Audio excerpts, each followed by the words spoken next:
उनको मालूम है जब तक घुसपैठ नहीं रोकती ना पश्चिम बंगाल सुरक्षित रह सकता है ना भारत सुरक्षित रह सकता है। और पूरे वंदे मातरम को सरकारी कार्यक्रम का हिस्सा बनाने का निर्णय लिया और ये ऐतिहासिक निर्णय।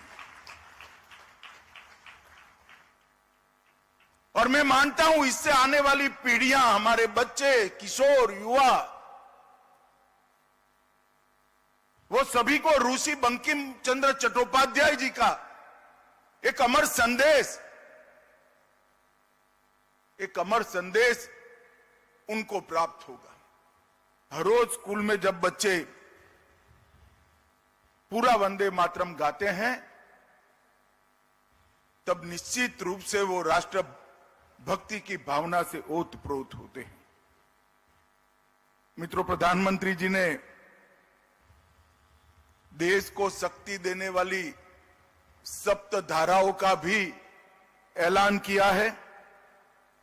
मैन्युफैक्चरिंग पावर, रक्षा शक्ति, कृषि और फूड प्रोसेसिंग, ग्रीन और ब्लू इकोनॉमी, टेक्नोलॉजी और इनोवेशन,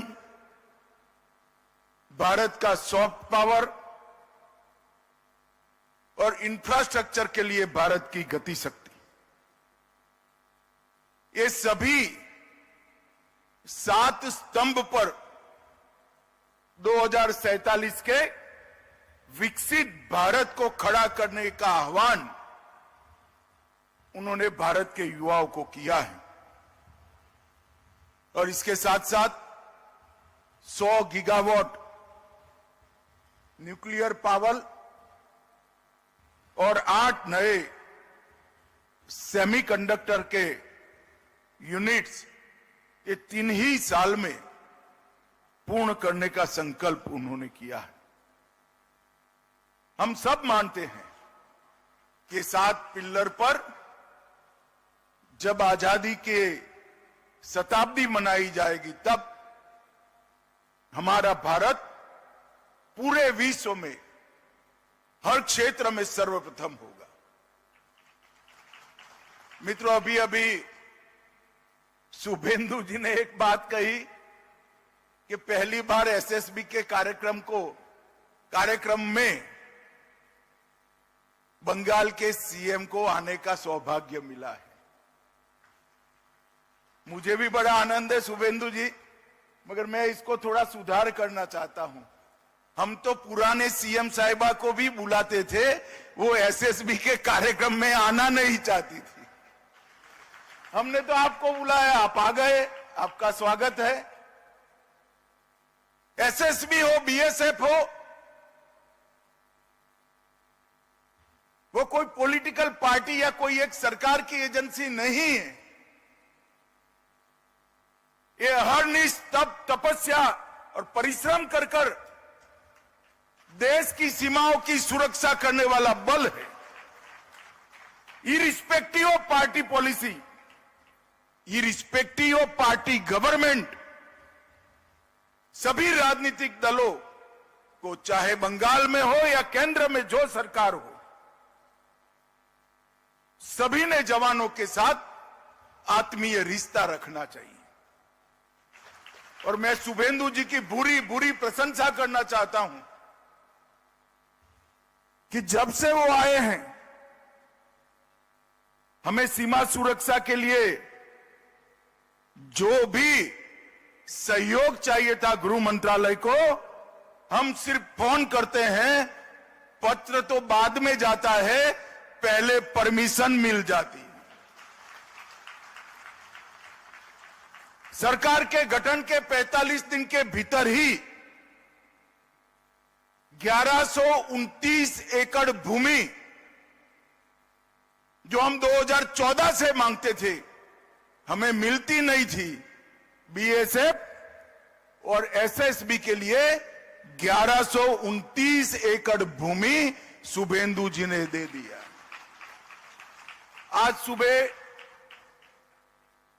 कुछ 29 एकड़ बाकी बचा है। सुबह नाश्ते पर आए तो मुझे लगा चलो उगाही करते हैं। तो बैठने के साथ ही उन्होंने कहा है 29 एकड़ का पैसा भेज दो, दूसरे ही दिन ऑर्डर हो जाएगा। मित्रों, ये तत्परता जो है वो भारतीय जनता पार्टी के मुख्यमंत्री नाते नहीं है। शुभेंदु जी मेरे मित्र हैं, मैं समझता हूं उनको। घंटों घंटों हमारी चर्चा हुई है पश्चिम बंगाल की समस्याओं के लिए। उनको मालूम है जब तक घुसपैठ नहीं रोकती, ना पश्चिम बंगाल सुरक्षित रह सकता है, ना भारत सुरक्षित रह सकता है।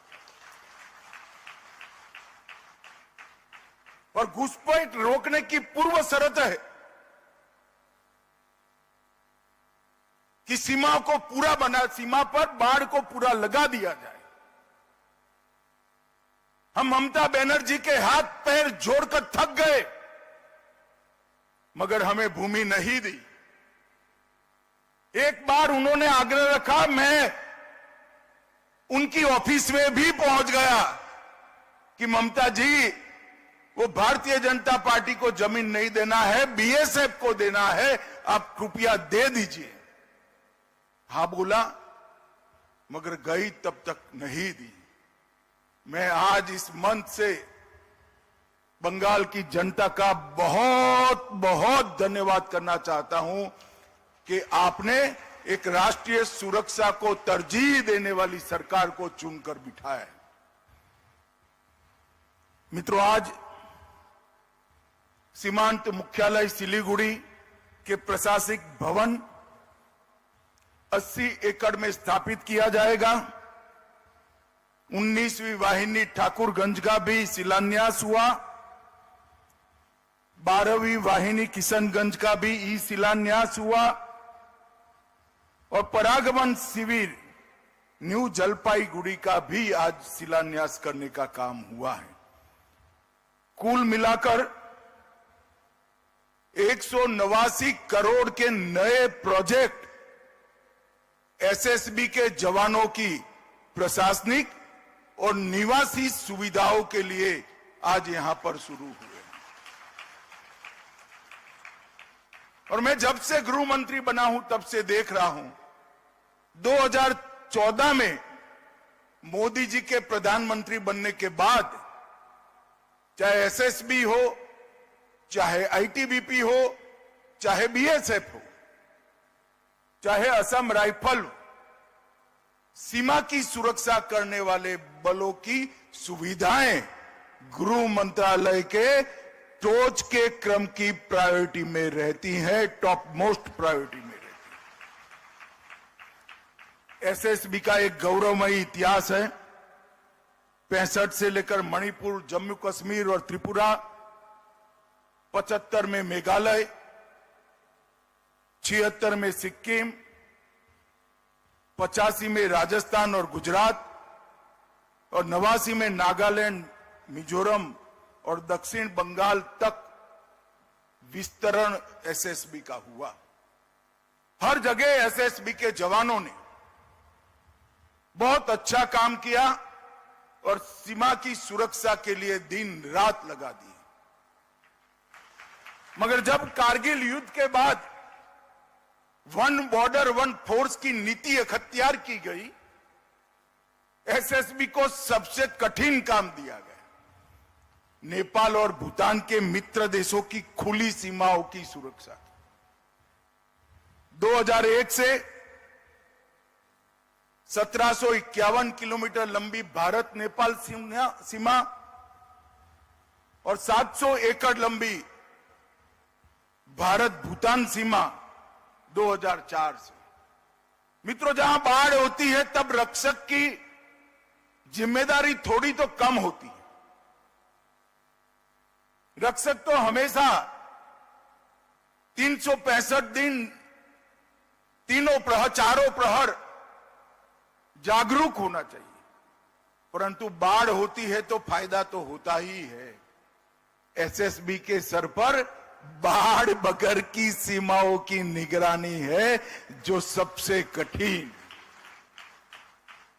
इसलिए जब भी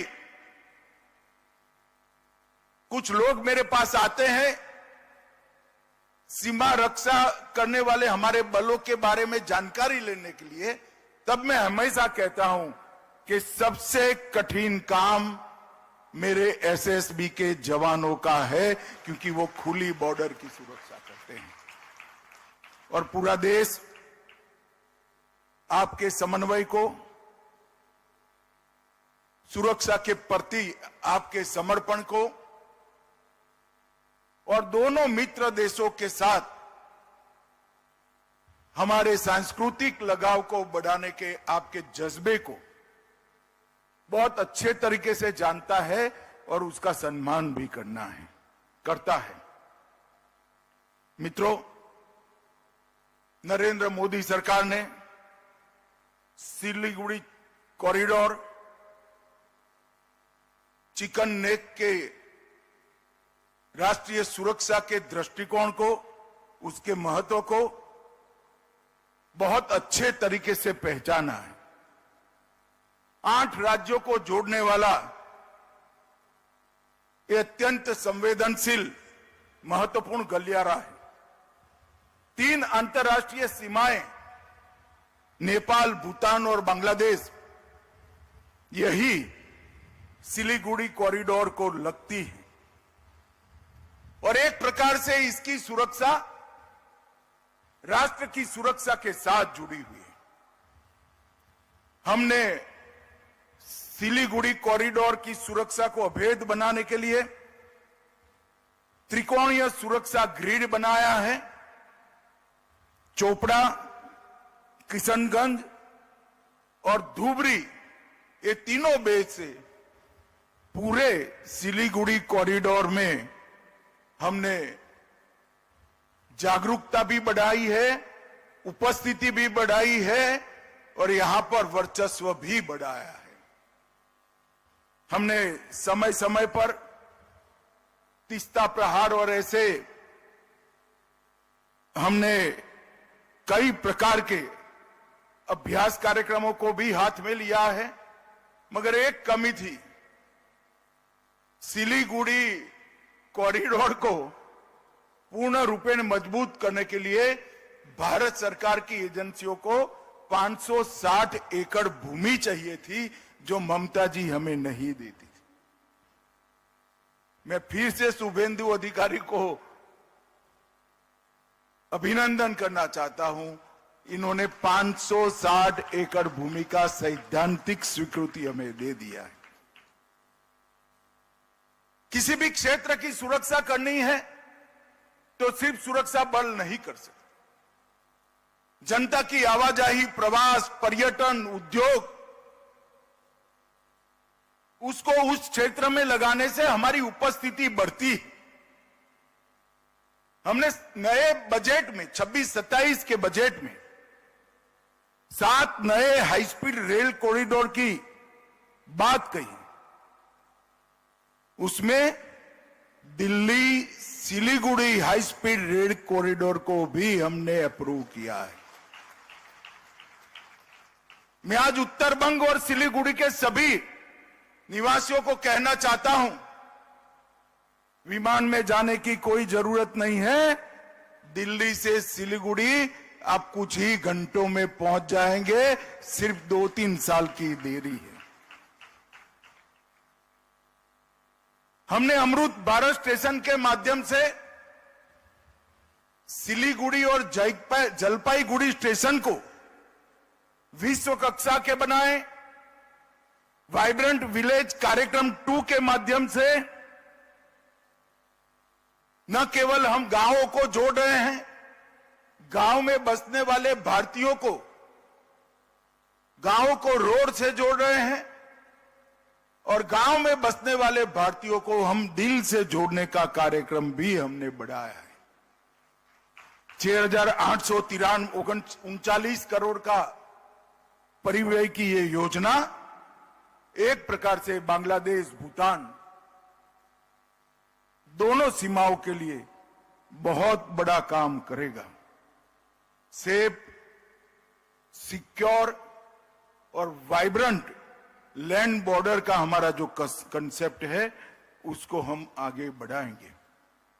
मित्रों, आज मुझे खुशी है कि 190 करोड़ रुपया हमारे जवानों की सुविधा के लिए इन्वेस्ट कर आपकी रक्षा करने की क्षमताओं को बढ़ाने के साथ साथ आपके मन मस्तिष्क और शरीर को भी आराम और काम करने का अच्छा वातावरण मिले, इसके लिए ये आयोजन हुआ है। और मुझे आनंद है कि आज के आयोजन में मुख्यमंत्री बंगाल उपस्थित है, तो हमारे लिए ये भी सोने में सुहागा है। इस मंच से एसएसबी के सभी जवानों को उनकी त्याग, तपश्चर्या, उनका कमिटमेंट, इसके लिए मैं भारत की जनता की ओर से प्रणाम करता हूं और आप सभी को ये नई सुविधाओं के लिए बहुत बहुत अभिनंदन करना।